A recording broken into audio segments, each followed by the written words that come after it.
There's a research study from Harvard that discovered something disturbing. When scientists asked poor people to think about an unexpected $1,500 car repair, their IQ dropped by 13 points. That's the equivalent of losing a full night's sleep. But here's what's even more alarming. The same people, when asked about a $50 repair, performed perfectly normal. Same person, same day. The only difference? The size of the financial problem they imagined isn't about intelligence. It's about something psychologists are now calling the scarcity trap. And it might explain why breaking out of poverty is so much harder than anyone realizes. Let me ask you something. Have you ever been so stressed about money that you couldn't think straight? Maybe you forgot to pay a bill or made a purchase you regretted an hour later. That's not a character flaw. That's your brain shutting down under financial pressure. Sendhil Mullainathan and Eldar Shafir, researchers from Harvard and Princeton, spent years studying this phenomenon. What they found changes everything we thought we knew about poverty. When you're worried about money, part of your mental capacity, what they call your bandwidth, gets hijacked.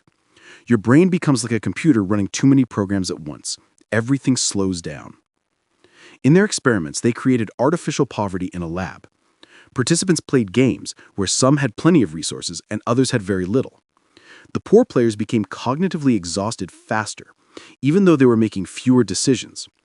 They spent longer lining up their shots in an Angry Birds-style game because they knew they had fewer chances. The pressure consumed them. But the real breakthrough came when they tested this outside the lab. They went to India and studied sugarcane farmers, people whose income fluctuates dramatically throughout the year. Right before harvest, these farmers are broke. Right after harvest, they're relatively wealthy.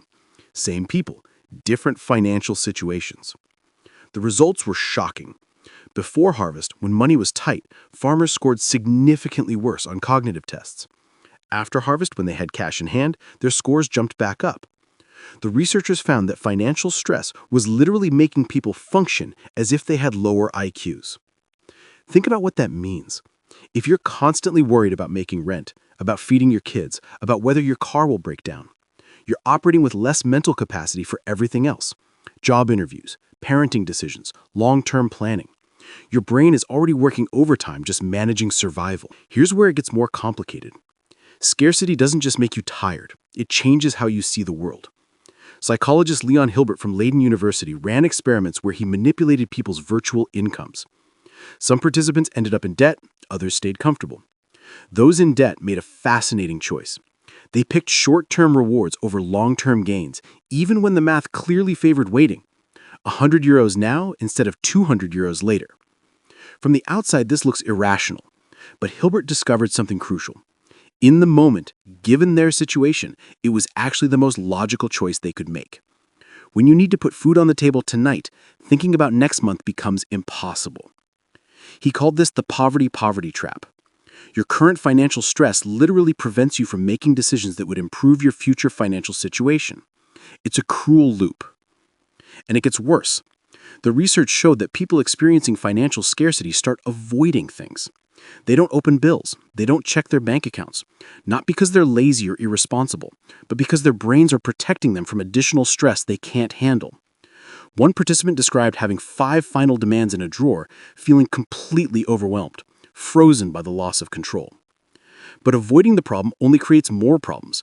Late fees, shut-off notices, compounding interest. The avoidance that felt protective in the moment becomes the thing that buries you deeper. The researchers found that this happens across cultures, but the intensity varies. In some countries, financial scarcity creates massive feelings of helplessness. In others, the psychological impact is less severe. What matters isn't just the money. It's how much control you feel you have over your situation. Now, before someone says, just think positive, let me be clear about something. This isn't about the power of positive thinking or manifesting wealth. That's nonsense. What we're talking about is something more subtle and more powerful.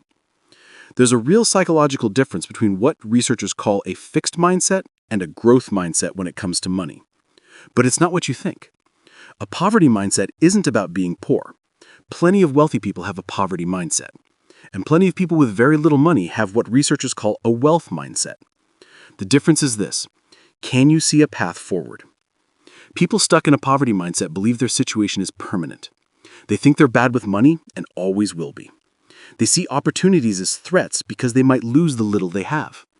They make decisions defensively, always trying not to lose rather than trying to win. Carol Dweck's research on mindsets shows that when people believe their abilities are fixed, like, I'm just not good with numbers, they stop trying to improve. But when they believe skills can be developed, everything changes. They start seeing challenges as puzzles to solve instead of evidence of their inadequacy. Here's a real-world example. Researchers ran a program teaching job skills to unemployed workers. Half the participants received standard training. The other half received the same training plus lessons on growth mindset. The growth mindset group was 13 percentage points more confident in their abilities and significantly more likely to find work.